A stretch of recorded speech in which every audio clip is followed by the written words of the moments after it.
All right, so we're just going to overview what is in the folder, all right? On the left side of your folder, you're going to see multiple papers. The one thing that you will see right on top on that left side is that transcript release form. We need to have your signature on that release form so that we can go ahead and send transcripts out for your students when they request them. We're not sending anything out without their knowledge. It's really for when they request transcripts in Naviance, we have the approval to send that. You know, it has identifying information on it, and we need to just get your signature on there. There are two ways to handle that. You have a paper copy. You may sign that paper copy and have your student bring it back. If you have a pen handy tonight and you want to sign it and give it to us, we'll take it from you tonight. The other option is there is also an online form, easy peasy. The information is available to you to do that online form. It takes a quick second, so just know that that's something that we will need, because then we can't release transcripts unless we have that on file. Your student actually will not be able to request a transcript in Naviance until that's taken care of. They won't even be able to see the function in there. All right, and then there's also some information that has some forms and some links on there. There's a sheet on post-high school options. There's some information about how to maximize a college visit, because, you know, students are starting to look at where they want to go, what kinds of things to think about, maybe some questions to ask, just sort of how to navigate that process. We have an application tracker. I think a big piece of advice I like to give my students is be organized. You're going to get busy, right? They have school stuff going on. They're going to start seeing colleges. They're going to start getting a lot of emails. They're going to start getting paperwork. It's really good if you can be as organized as possible. So kind of using something maybe like a tracking worksheet. If a tracking worksheet doesn't work for your student, that's fine. Keep a folder, keep a binder, but keep organized, because as students start applying and they're applying to multiple schools, they're going to need to keep track of the admission requirements. Did they send their SATs, things like that. Right, so organization is kind of key in this process. It would really, really help them. Let's see. We have a little bit of information about HBCUs, which are historically black colleges and universities. We have some test tips in there. There's some information on some scholarships and some other resources. So it's really sort of like a go-to spot to get a lot of different kinds of information. That's not the only place that you can gather information from. So that's something to be aware of. But it is sort of a starting point for your students, and they kind of have something to work with. On the right side, you're going to see our college and career packet. This is something that we developed last year. Right? It was last I think year. it was like 2 years ago. 2 years ago. This is a resource. We gave it to you in paper form. Your students will have it in paper form, but it's also available online anytime. We get a lot of questions for students. A lot of them are typical questions, but if you know your students, they kind of want it. Sometimes it's last minute. Sometimes they need an answer immediately. We are not on call 24 hours, but we want your kids to have an opportunity to get the answers they need when they're up at 11 o'clock, when they should be sleeping, right? Because we know a lot of them are night owls. We want to be able to have a resource for them to go to and kind of find those answers, you know, at their fingertips when they need it. So you will see the college and career packet in there. We have that digital version. We're going to show you how to access that from the high school website. But there is a QR code on the front cover of that packet. So you can click on that and you'll be able to access that digital version as well. There are live links and all kinds of great information in that digital version. So even though you have the paper copy, I highly recommend you check that version out as well. You also have in your folder a sample transcript. So what you see in there, there's no identifying information, but you kind of see what a high school transcript will look like. Name, student ID, your address, date of birth information. And then on the left side, you're going to see the years, right? Every year your student is taking courses and getting grades. They're listed there on that left side, right? On the right side, you'll see classes that are in progress. At the bottom, you're going to see things like their weighted grade point average. You're going to see their unweighted grade point average, and then each year and what those cumulative kind of grade point averages look like.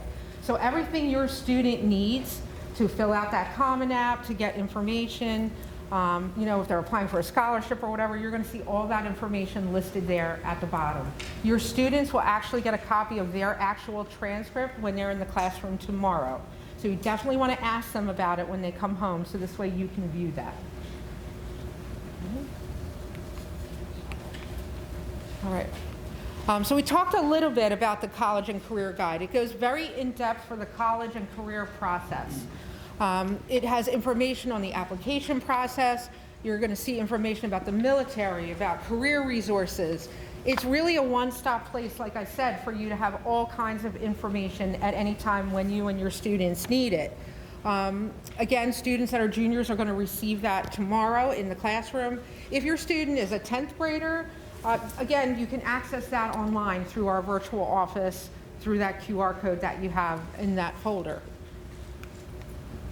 All right, so we're going to look at the guide. We're going to go through and overview what your students are going to be hearing from us in the classroom. All right, so for junior and senior checklists, we want students to refer to those checklists for the most important things to do. Reminders. Thinking about what we're doing in our presentation, we're going to highlight Naviance. Naviance is a vehicle that we're kind of sending your documents electronically for your student. That's how transcripts go to their colleges. It's directly sent electronically through that. So we want students to be able to go into the Naviance program and start looking at colleges. Is it the only place that they can look? No, but it's a resource that the district has available to you. Students can go in, do college research. There's all kinds of information on actual careers and jobs. So they really can use the full breadth of that program, and they have access to that and have had access to that for years. So we're going to use that pretty heavily going into senior year especially. We talk about standardized testing. There's an application guide. We talk about transcripts, letters of recommendation, and brag sheets. We write letters of recommendation for all your students, especially if they're Common App students. There's a counselor recommendation, so we will ask for brag sheets so students can tell us a little bit about them. It enhances our letter for them. And then there's some other things in there as well that we'll be going over. So in Naviance, which is that program that I was highlighting for you, there's something called the Super Match. When you go into the Super Match, you can toggle through different fields. You can look at schools by region. Maybe your student wants to go somewhere warm, so they can look at specific states in the South, or they can look at the whole Southeast region. You can look at campus size. You can look by grade point average. There's a lot of ways to filter and search. It's a really great tool, especially if your student isn't totally sure what they want to do. But on the other hand, it's a really great tool for a student who knows exactly where they want to go. So there's lots of different things, and it caters to students in all different areas of their college exploration phase. So it's something that we really want to encourage, and we'll meet with them and go over with them how to do this as well. You'll be able to see a list of colleges that fit that search criteria. Students can go ahead and they can click on a heart in there, and it actually builds a list of favorites, so they can kind of add it to their colleges they're thinking about list, which is helpful to them to kind of get their ideas down as they're doing that searching. Students can also look at college application history. So Naviance also holds information for past graduates. There's a scattergram in there. You can see what other students from Methacton who've applied to those schools. You can see what their grade point average was, who got in, who didn't.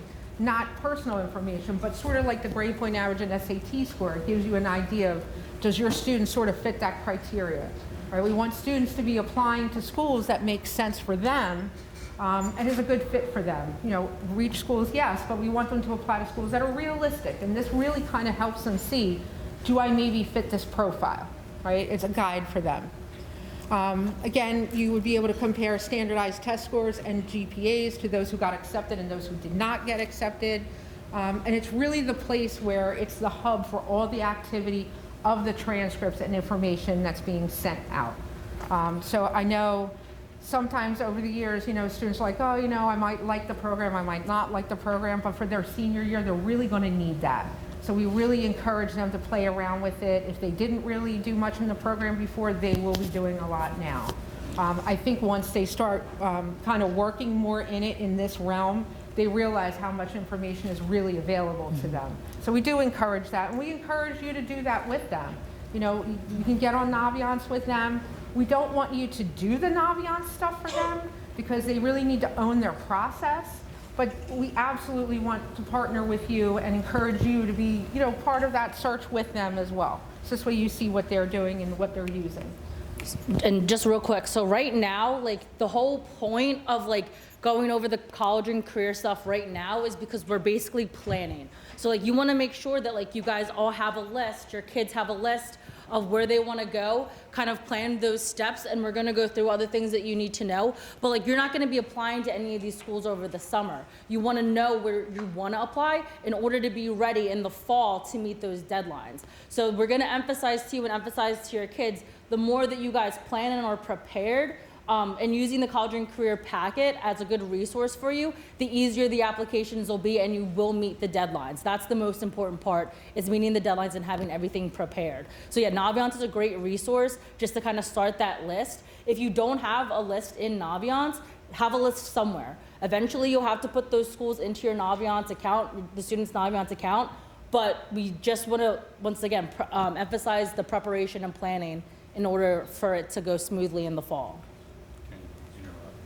Yes. So, one of the things I want to piggyback off of Mrs. Langan and what she shared, and this is something that we get every summer, right around second week of August. Parents are saying that the school's application pool opened up August 1.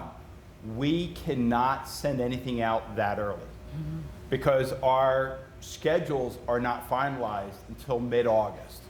And then when school opens up, there's always a little bit of an influx of students dropping classes, adding classes.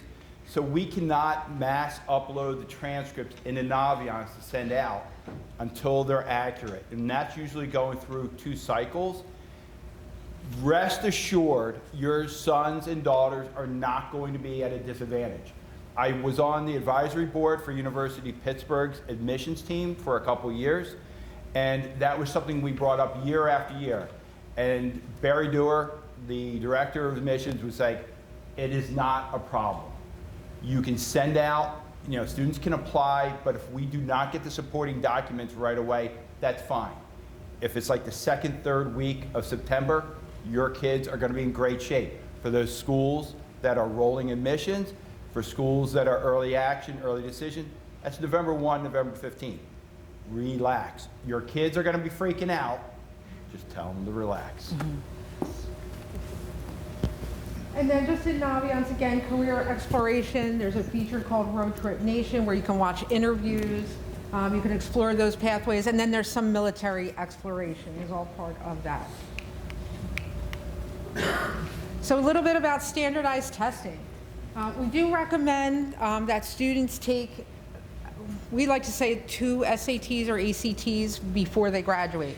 So we recognize that not every school requires testing, right? That still exists. I'm seeing that more schools are kind of bringing that back. I also know that if you're looking at a school in the southern states, a lot of them require it. So definitely want to get those SATs in. It's great if they can do a little bit of test prep. There's some of that available through College Board, through Khan Academy.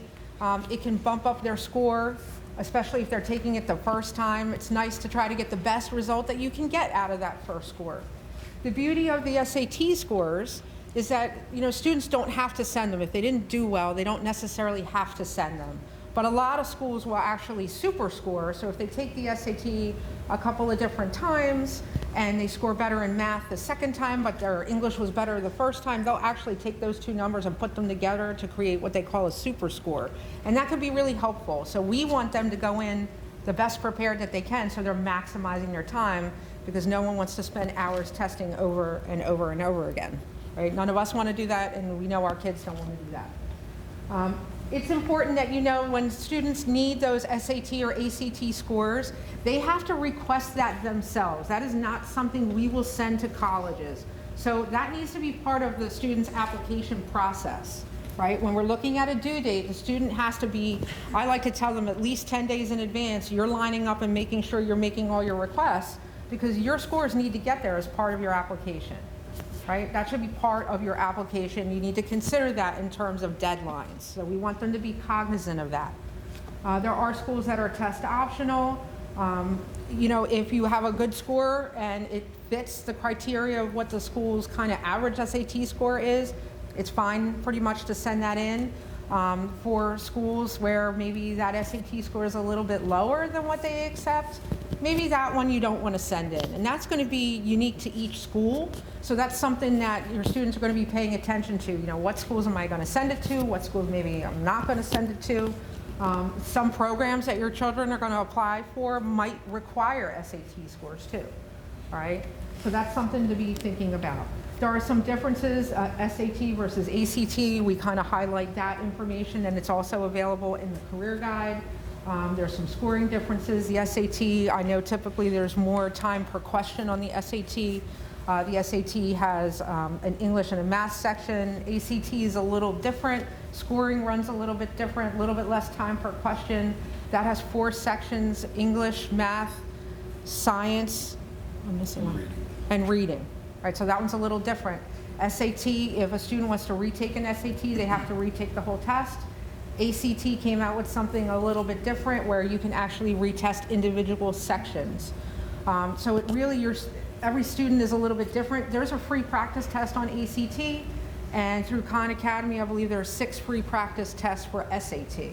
So your students can take a practice test and see, you know, what feels better to them, and they could take either test. A lot of schools will take either. Right, so that's something to consider.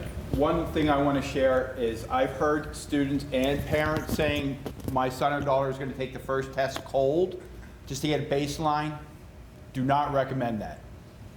Take each test as though it's very, very important, like it's going to be the only one you do. Because you're paying $70. Why pay $70 and not get a good score? So take it seriously. Most of you guys have like 11th, hopefully like 11th or 10th graders. They took the PSAT while they were here for free. So they should all have a College Board account, and you can check their College Board account to review their scores. So I would recommend that you also look at that, see what areas they could improve on before they take the SAT. That's the reason why we give you guys the PSAT in 10th and 11th grade, to give them that practice. So I would review that with them too. They have the College Board login information. We don't. If for some reason that you're logged out of it, then you have to contact College Board themselves. Either way, if they don't know their College Board account, they still wouldn't, for the PSATs, they're gonna need that for the SATs. So I would recommend or suggest that you review that with them as soon as possible in case you have to call College Board support. And we've actually recommended to the students during the PSAT that they actually make it a contact on their phone, because they're going to need to log into that even after high school. You know, you're switching schools, sometimes that happens with students, or you go to graduate school and you need to access something from the past. They want to keep that information handy. We have a couple of test dates listed here. The next SAT is May 3rd. The one after that will be June 7th, and then the next ACTs are April 5th and June 14th. For SATs, students would go to collegeboard.org through their account and sign up to take it. For anybody taking the ACT, they would go to act.org and do the same. All right, so for a lot of students are in AP classes. AP exams will happen in May. Students can score between a 1 and a 5 on those exams. Typically, a stronger score is a 5, a 4. Some schools will occasionally take a 3, but generally speaking, we're seeing schools taking 4s and 5s to accept that. When a student has an AP exam and they score a 4 and 5, they can present that to a school that they may be attending, their college, and they can actually utilize that to get college credit. So it is a great opportunity for students to actually, spend a little bit less time in college, which also translates to a little bit less money out of your wallets.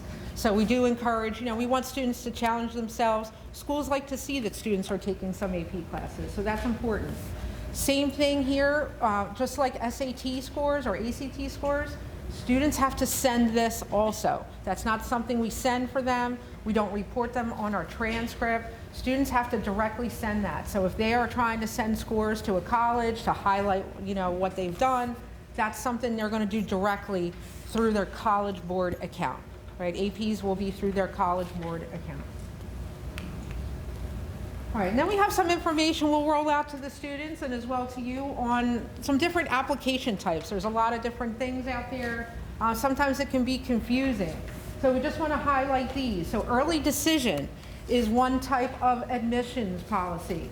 That is binding. So if your student knows, if I get into Penn, that's where I'm going to go, and that's my dream. That's what I'm going to do. I know I can afford it. This is what I'm going to do.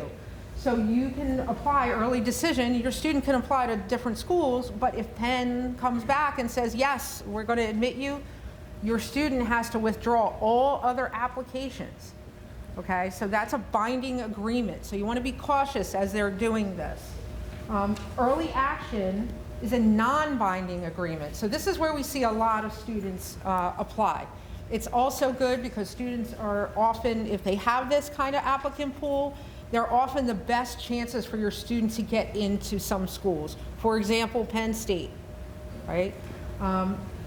It is the best option for maximum consideration for scholarship money. It could have other perks like early housing, registering for classes early. There are different things. Different schools have different things, but highly recommend early action if it's something available for your student for their particular school. And with that, because you're talking about an early deadline of November 1st or November 15th, your student, it's really important that they're prepared because it's really hard to sit down with somebody in September and you have to apply by November and you have no idea where to start, right? So that's why we want to have these conversations early so that students can kind of think about, okay, what kind of schools am I looking at? What kind of application deadlines do I need to be mindful of? Okay. Regular decision is more of a larger pool of students. Usually that's January 1st, January 15th. And then rolling admissions, you can apply pretty much any time. The deadline is ongoing. As you're sitting here having conversations, they're still admitting kids. So you should be mindful that these are pretty much the application types that your students are going to be looking at, and they have to be very mindful of these dates. It's not like, I missed my assignment in class. It's literally you didn't get your application on time and now you're being bumped to regular application pool, which could bump you out of the running of going to that school. Okay? So it's really important that you highlight with them the importance of hitting those deadlines. All right. So there's some different ways that students can apply to college.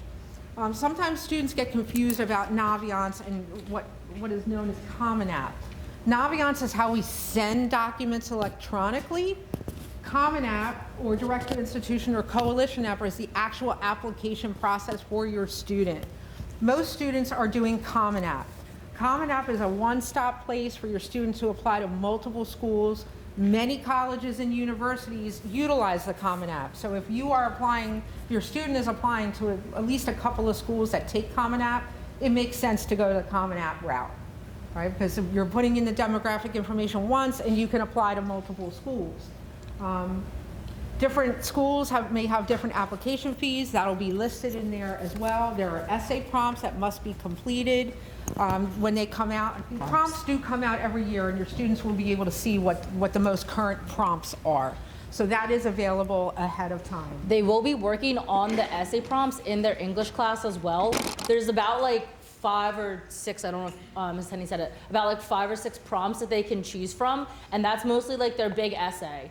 Depending on how many schools your child's gonna apply to, there's also probably gonna be supplemental essays that they have to complete. So the more schools that they apply to, then there's probably more supplemental questions. For the Common App, I think probably during our presentation tomorrow, we're gonna recommend all of your students to sign up for Common App because you can do that right away.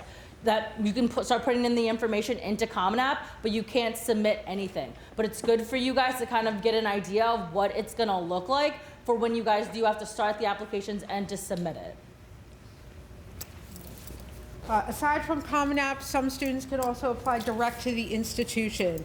If your student is thinking about going to Montgomery County Community College, they would have a direct to institution application. You would go on their website, you can apply right on their website.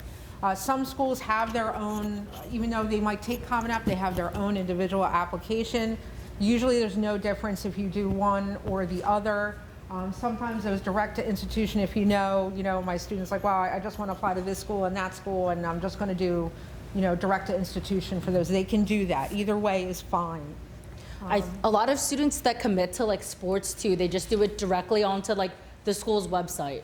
So like in like just to save time, you don't have to go onto the Common App if your kid's committing to a sport because they're only applying to that one school. So it's just going to be easy for them just to go onto the website, that school's website, type in like, or click apply, and then they can just do it that way. And then another platform that's also utilized, but less so, is the Coalition app. Most of what we see is Common App. We have had some Coalition applications, but by and large, your kids will probably be using Common App. All right, so the transcript that you have, the sample, again, your students are going to get their copy tomorrow. It's the academic record. It consists of all the classes, the grades, the credits from grade 9 through 12. A lot of times when we're talking to students, they're vaguely familiar with the transcript, so we really do kind of go over this with them so they understand what they're looking at on that paper in front of them. Okay. Oh, there we go. All right.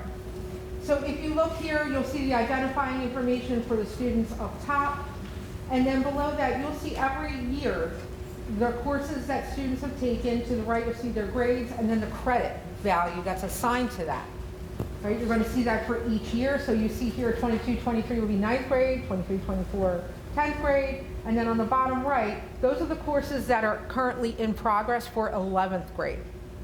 Okay, so that's what students are going to be getting tomorrow when we're in classrooms. You're going to see the total credit count on the bottom left. That does not include the current in progress courses because they haven't achieved those credits yet. We're still working on those. You'll see that current weighted GPA. So if your students are taking AP courses, honors courses, you're going to see that that number is a little bit higher due to that weighting of the courses. And then we have that unweighted GPA to the right. Right? When we are doing applications, when we send out information for your students through Naviance, we're usually reporting that weighted GPA because that is, highlighting that higher grade point average. Different schools will look at GPAs. Sometimes they recalculate grade point averages, so they might use it in a different way, but we're always putting out the highest number for your students. You want to mention the SRAR? Yes, so there is something called the SRAR. It's the Student Report Academic Record. Some schools require students, like Penn State, require that after your student does their application, they're going to get a link that asks them to submit this self-reported academic record, right? We would still send your transcript, but schools will not show that your student's application is complete until they do that self-reported record. So it's important they have this transcript so that if they need to do that self-report record, they can take it right from there. The class, the grade, the year, right? That academic record that we're talking about, if your student doesn't submit it, again, they may say that the application isn't complete. They will get bumped out of early action. It's really important that they pay attention if any of their schools ask for self-report academic record or the SRAR. Right? If they have questions, if they're not sure about that, they definitely want to be asking the schools that they're applying to and paying attention to their portals when they go on there and what they're being asked to do. Two quick things. One, you can see like for the weighted and the unweighted GPA that it's actually out of 100. We are not on a 4.0 scale. So when you're applying to schools, you're not going to convert it to 4.0. You're going to put in whatever's on your transcript. So just keep that in mind. And the reason why we're giving the transcripts to the juniors tomorrow is to help with that college search. So if you guys are going on like tours and you're looking up colleges, you can use that information on the transcript to see if these programs are appropriate for your kids, if you have to add possibly any classes for your senior year, depending on what programs you want to go to, but also kind of see like if they can get accepted based on like the GPA and all that other stuff. What you're gonna get tomorrow, it's not gonna obviously be the whole entire junior year. If you do need that updated transcript, if you reach out to your counselor by the end of the year, and the transcript release stuff is signed, we'd be happy to give it to you. But at least you guys have what's up to date at this point. And students will, when they're seniors next year, they're also going to get an updated copy in the fall. We are back in classrooms. We are touching base with your students several times.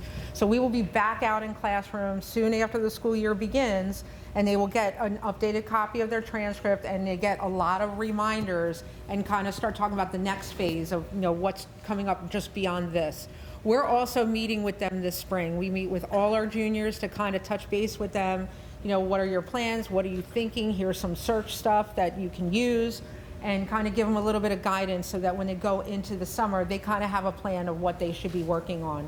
If your student needs a little bit more, everybody's different. There are a lot of students that they're going to come.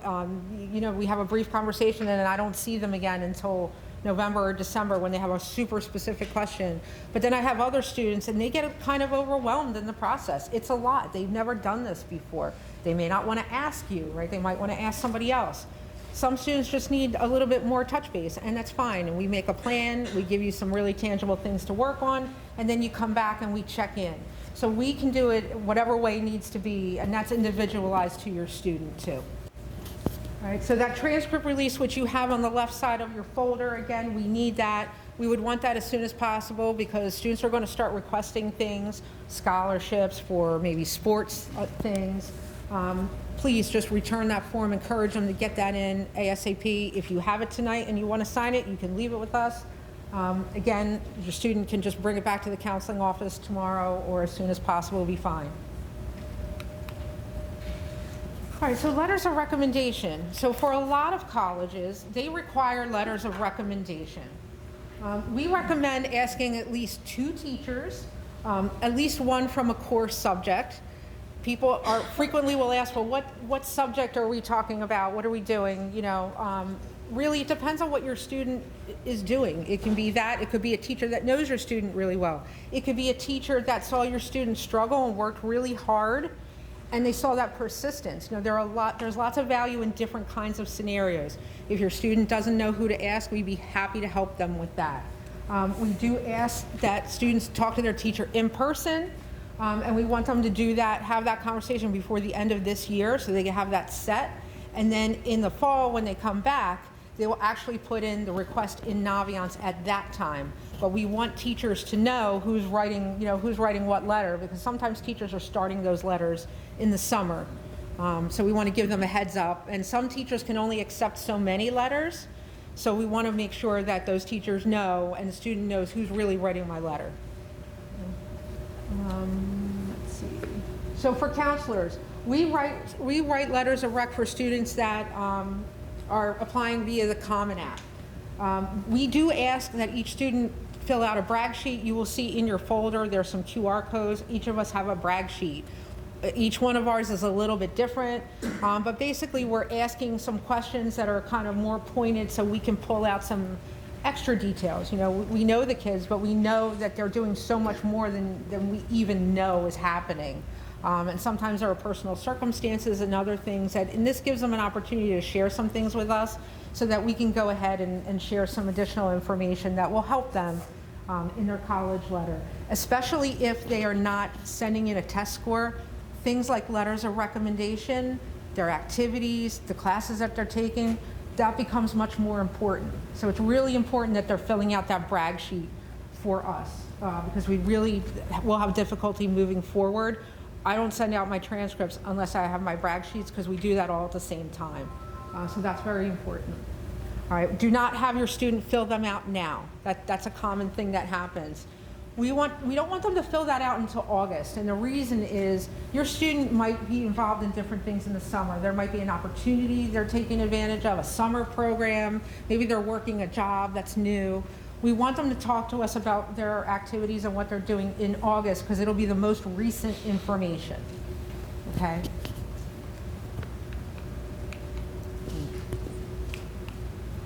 All right, so a couple of different options. There's also community college, or local community college. Most of us are familiar with Montco. There's Bucks County Community College. We also have trade schools. So there's lots of different paths for students. Community college is a great way to save a little bit of money, first of all. We're very fortunate. We have an excellent, excellent community college, and it's a beautiful campus.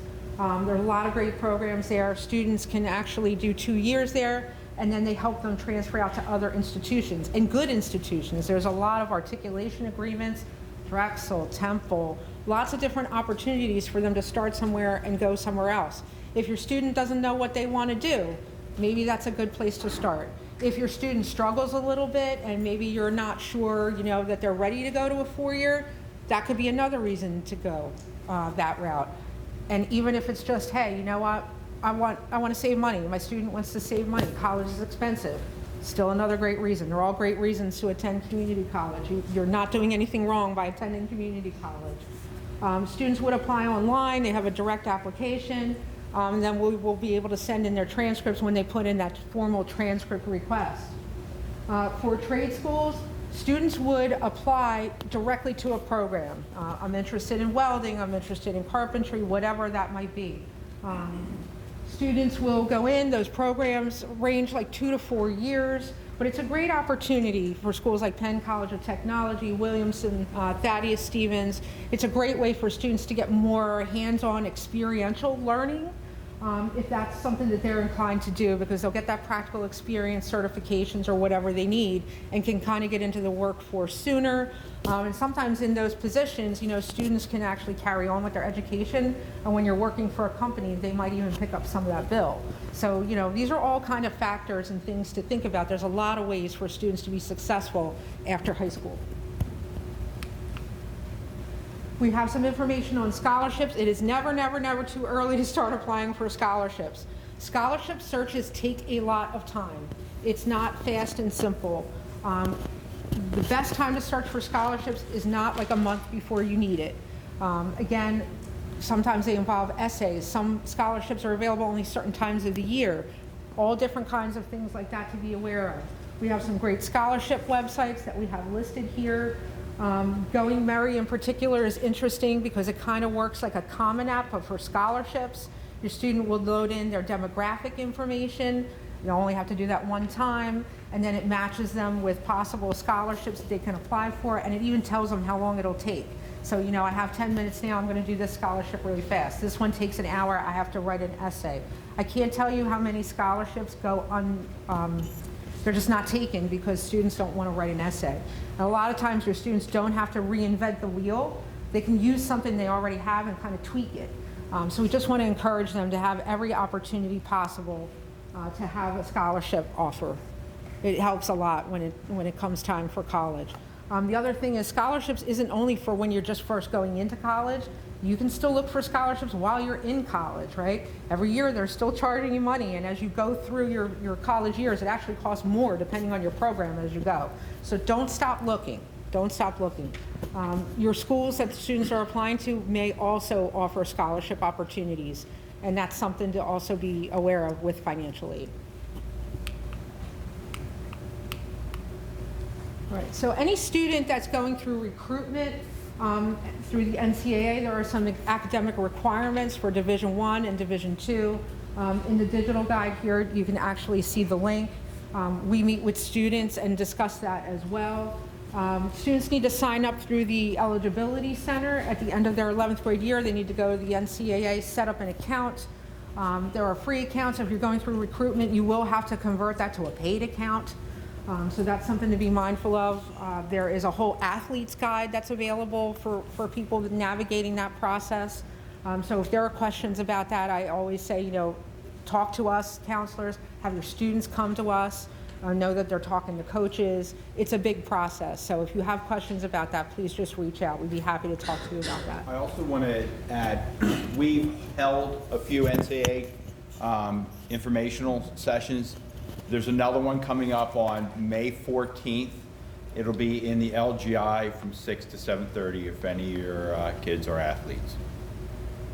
Thank you. All right. So we do have a career counselor. She's amazing, Dr. Maffei. Here is her contact information. We have a virtual bulletin board where we're posting various job listings and summer opportunities. There are career exploration opportunity surveys on Naviance. We do have something called pre-career that's available to seniors. So if your student is interested, it kind of works like a job shadow. So if your student has a contact in the field and wants to do a job shadow, that's something we can actually give them credit for for one semester. If your student, even if they're not sure what they want to do and maybe want to try something out, there's value in finding out it's something that they're not interested in just as much as if it's something they do have an interest in.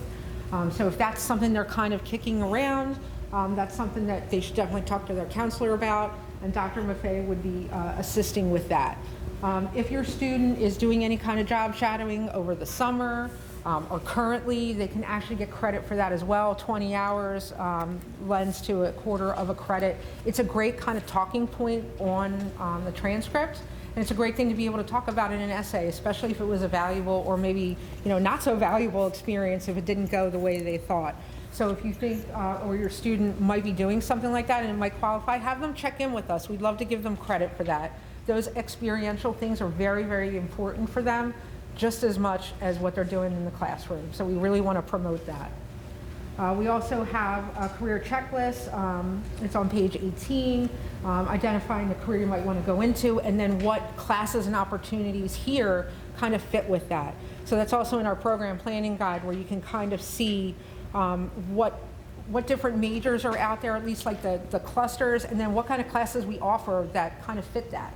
Right? Because sometimes students will come and meet with us and they'll say, well, I'm interested in this, but I'm not really sure what classes to take. That's a good place to kind of go and see what fits.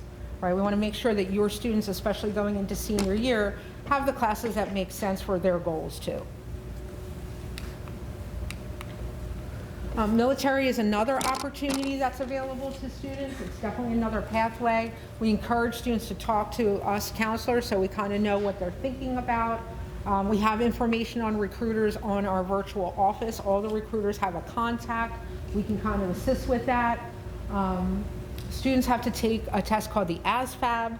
We are offering it on April 30th for any students who might be interested in that. Also, if your student didn't do so well on the Keystones and you're worrying about that, that is a data point we can use. And it may just kind of help with their career exploration kind of also. Right? There's no real obligation when you take the ASVAB. It's just a data point and something you can use. There are perks. I know National Guard has a lot of opportunities for students paying for tuition for their service. So that there's a lot of things to look at in the military as well, if your student has an interest in that. All right.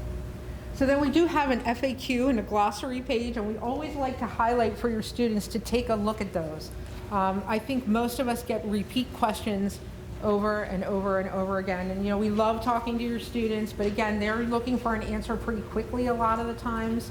And that's the one place they can go and start looking for those answers. Also on our virtual office, there are videos on how to request a transcript in Naviance, how to search for something in Naviance. We have a lot of tools available to your students so they can navigate that. We'll help them, we're happy to help them, but we want them to make sure that they're also getting used to using those resources, because when they bounce to college, you're not going to have the hand-holding, right? That's going to kind of go away. And you guys may not necessarily be there to help them in that moment when they need something. They need to know where to go to find some of this stuff. This is really a process for them. Yes, you're going to help them. Of course, you're going to guide them and be there for them. But this is something they really need to own. They need to be the ones making the accounts. They need to be the ones searching for the answers. We're happy to help with all of that, but please let them get involved in their process. It's really very important. All right, so some do's and don'ts. This is something really important we will go over with them. They have to check their email. A lot of my students, they don't like to use email. I get it. We all get a lot of emails, but the fact of the matter is, once your student is applying, those colleges are going to email. Some college is going to email your student potentially a scholarship. If they don't open it and they miss that deadline, they miss that scholarship. We've seen it happen, right? I saw it happen almost personally to my daughter. So I know that this is really true and it exists. So make sure they're checking their emails. Students should be using a clean email address and they're not getting a lot of stuff in, because it's really easy to miss things, right? So we want to make sure that they're using something that's really accessible, available, and filtered out of a lot of junk. We do want students to go on college visits. You can't really get a feel for a campus unless you're looking at it, right? It's easy to look online and you can make determinations that way, but there's nothing like going there and standing in the middle of that campus and saying, yeah, I kind of feel like I fit here. it really is like that for students. So we really encourage that. Yeah, so thank you. So some colleges actually track college visits. So if your student goes, you want to make sure they're going through the admissions office, because they will see. And then, you know, at the end of the day, it's possible if they have two applications that look pretty similar, if your student has visited and they track applications, it's going to go in your student's favor. Right? So it's definitely something to think about and be cognizant of as you're looking at the schools. Don't procrastinate, like Ms. Langan said. We definitely want to have a little bit of a plan. It doesn't have to be a perfect plan, but we need to start kind of having a plan. By the time we come back in the fall, we're kind of hitting the ground running with what needs to get done. It's okay if your student is undecided or unsure and needs assistance. We need to have some kind of plan. There needs to be some kind of conversation, and we're really starting those conversations hard and heavy. We don't want students to miss deadlines for applications. They are firm, right? So it's very important. We need to know what's going on, right? Let us know what's happening. If a student is overwhelmed, a lot of times if they come in and have a conversation with one of us, they feel so much better, right? So please encourage them to come and talk to us. If you're seeing an issue on your end, give us a heads up about it, so that this way we can kind of either process that with you or bring your student in or set up a conference or whatever you need. We want you to take advantage of scholarship opportunities. We definitely want to make sure that students are challenging themselves. You know, you get to senior year and you're like, I'm tired. Yes, but we want you to keep going because it's going to help you in the college environment, you know? So, you know, maybe you take that AP course in senior year, maybe you do really well on that test, and it's one less class you have to take, you know, when you get out of here. So these are all things to kind of consider. We want students to be taking courses and challenging themselves because colleges like to see that. They want to see growth in what students are doing, right? And there's lots of ways to demonstrate that, but that's definitely one way to do it. So we covered a lot of information. Your students are going to hear a lot of information too tomorrow. Is there anybody who have any questions? Because like I said, I know it's a lot. Hello. Is Naviance available to 10th graders? It is. It's available to every grade level. It's actually available to 6th and 7th graders. Yes. They can like add the schools like into lists that they're thinking of, but like there's like two different sections. There's like a colleges I'm thinking about and a colleges I'm applying to. So right now we're all using colleges I'm thinking about, and then when we go into 12th grade, then that's when we use the colleges I'm applying to. On their Chromebooks. Yes, so it's available to them through their Launchpad. If they're looking at colleges and they see one that's kind of interesting, there's like an empty heart. If they click on that, it automatically adds it to their colleges I'm thinking about list. That kind of helps organize it for them. Yes. Yeah. Just want to know, is all colleges expecting SAT score or GPA or combination of both? That's a great question. So I think the most important thing is schools are going to be looking at the grade point average. That's a big one, right? Because on their transcript, that's what they're receiving. But they will look at SAT scores. They will look at activities. They really do look at everything. They really tend to take a more comprehensive, holistic view of the students. So they're not just going to look at that one piece of data, but they're going to look at multiple pieces of data. When you have higher SAT scores and it's something that you can send in, it can be helpful and really kind of enhance a transcript as well. I'm going to add to that. Yeah. So, you know, I like the term that Mrs. Henning used. It's called holistic view. You will hear that when you visit the colleges and you hear an admissions rep or you go on a tour. That has happened more and more as we got away from requiring test scores and hearing schools were going test optional. And when they say holistic, they are looking at, yes, going to hone in on the GPA first, but then they sort of take a more macro view of, as if you remember on the transcript, you see the courses that the students took in 9th grade, in 10th grade, 11th grade, and then the lower quadrant on the right, work in progress for 12th grade. So if they saw in 9th grade that the student had all academic classes, then in 10th grade, they kind of ramped up the level of rigor. They added 2 honors. Then in 11th grade, there was 2 APs and 2 honors. And even going into the senior year, there's words that are synonymous with senior year, like senioritis, senior slump, coasting. And colleges will ask us for a mid-year transcript because they want to make sure that the students are still doing well and not just taking it easy. They'll also look across the footer a summary of ninth grade, and if like the year-to-date GPA was like an 88. And then in ninth grade, or 10th grade, it went up to a 91. And then 11th grade, it dipped down to a 78. And then all of a sudden, first quarter, senior year, it's back up to 90. What happened during that junior year? And I had a student a few years ago who had a very solid 9th, 10th grade year, and 11th grade year, her father took a job overseas in Israel. Her mom was diagnosed with cancer. She was an emotional wreck. And she had to say goodbye to her friends. She was worried about her mom. And her GPA tanked. She came back her senior year. Her mom was doing better. She was back with her friends. And she was back to a good start. She wrote about that in her personal essay. I wrote about it in my letter of recommendation. And she got accepted at all of her schools. So that's that holistic view that colleges are talking about. And they do recognize things happen. I've had students say to me, Mr. Peck, should I talk about this? Does this make me look like I'm a whiner or I'm a sad sack? I'm like, no. It's talking about life, and life does have roadblocks or hiccups. You have to talk about that because colleges don't know what they don't know. So it's important for your sons and daughters to share that and let us know. And a lot of times, that's the nice thing about being with students for 4 years. We get to know them extremely well. We can write about that, and we're here to support them. But again, and it was in one of the slides, don't keep your counsel in the dark. If there's things that are going on, let us know. Any other questions? Yes? Yeah, when and how are the on-site visits, campuses?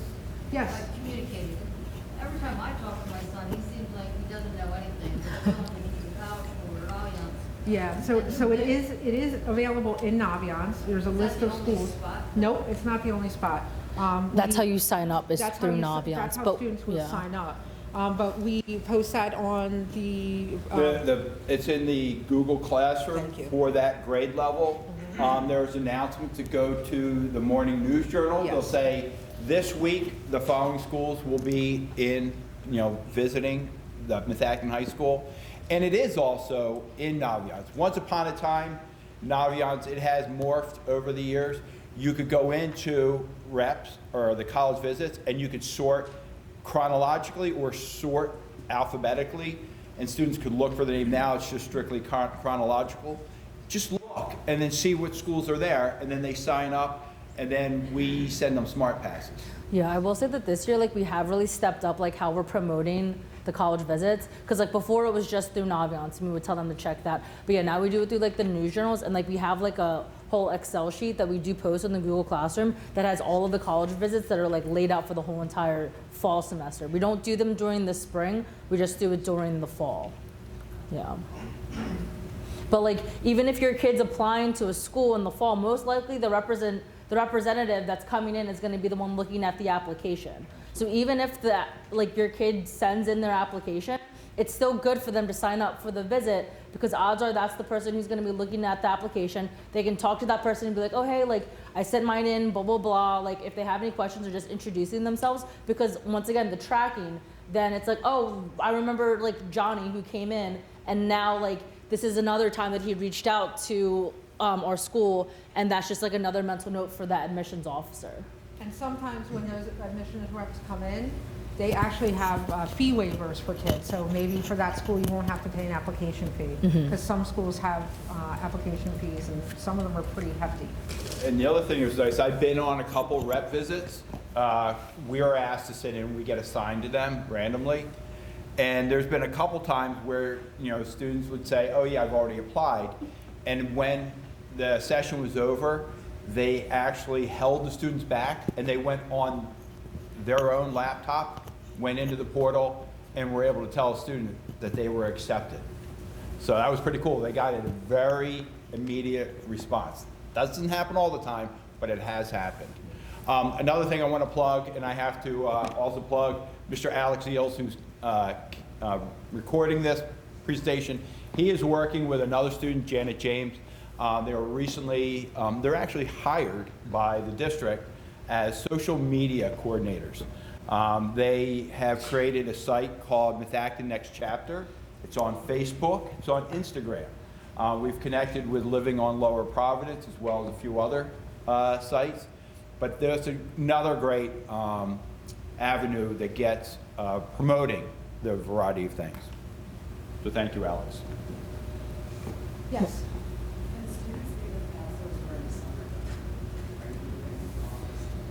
I would say we're not here as often, but I would say your students should reach out by email. I know that a lot of us are around. We are doing some work in the summer, and if we're available, we can try to accommodate them or do something virtual. That's a conversation I would definitely say students should reach out to their counselor for that. I'm, as a department coordinator, these two are probably going to punch me. There's 6 of us. But we are required by the district to do a certain number of hours. They're at our discretion.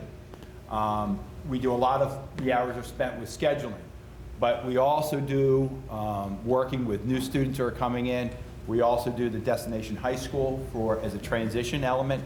But yes, I have done, and I've seen the other counselors working on in the summer. It's typically virtually because a lot of times, like you might be on vacation, we're on vacation, but we are here to support you and your kids.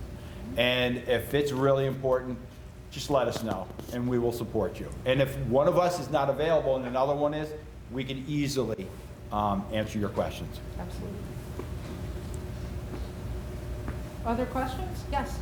Do the trade schools come visit and like Penn Tech, do they do a presentation and tell the kids what they could possibly study? They do. We get all the Penn College Technology comes, Thaddeus Stevens comes. Williamson is not, and I love Williamson. It used to be called the Williamson Free Trade. It's located in Media, Delaware County. I came up here from Arcola in 2013. And so in the 13 years I've been up here, I have never had a student get accepted. They only take about 100 students each year, and it is a free program. It's a 3-year program. It's funded through alumni endowments. It's a really awesome program, but you have to be financially, really financially or economically disadvantaged. But it is an outstanding program. We haven't had them, but the other trade schools do come out.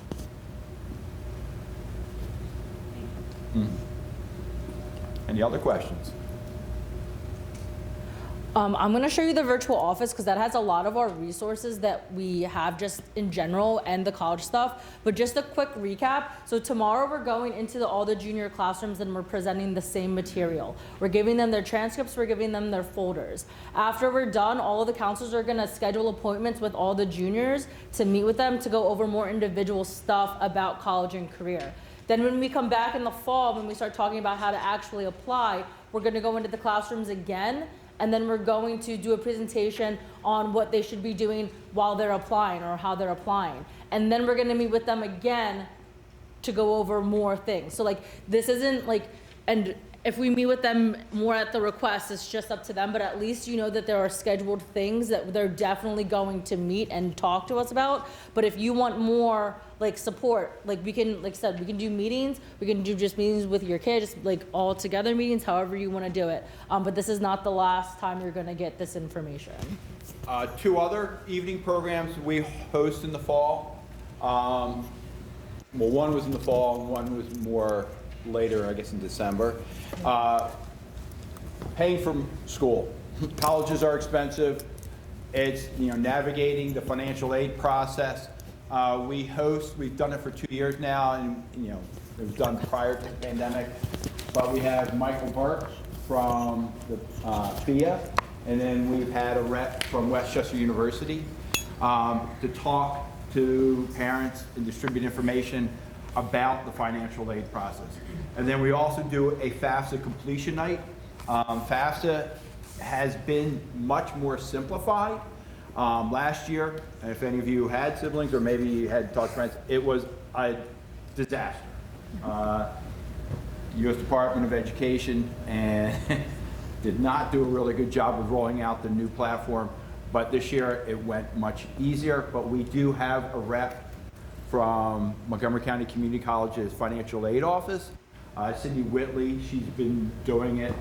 I've been partnering up with her for the last 12, 13 years, and she does an outstanding job. And she's actually great in saying, if you have any questions, you know, give me a call in my office at any time. All right, I'm going to show you the virtual office. Sorry for the people in the back and the camera. This is kind of loud. So you want to make sure that you go on the Methacton High School website, not the district one. You know it's the high school if it says high school at the top. Then you're going to scroll to student life, and then you're going to find where it says school counseling. You basically just click this picture. I think it says it in a little blurb, but sometimes people get a little confused. You click the picture and then it brings it up to the virtual office. Everything that you really need to know, even besides college, is on the virtual office. So if you have a student that's in 10th grade, 11th grade, obviously going into 12th, there's checklists for them. And then there's a whole tab on college resources. So applying to college, College Board resources testing, this is the college and career guide, financial aid.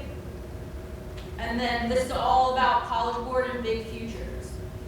So a lot of information is on here. I'm not going to waste your time by going through everything, but just know that like anything that you can really think of, it's going to be on the virtual office. Over here, all that you need to know about Naviance, NCAA, trade schools, pathways for graduation, all of this stuff. Like I said, like it's going to be a good resource for you. We tell the students to go on our virtual office all the time, but this is how you access it as a parent. Any other questions?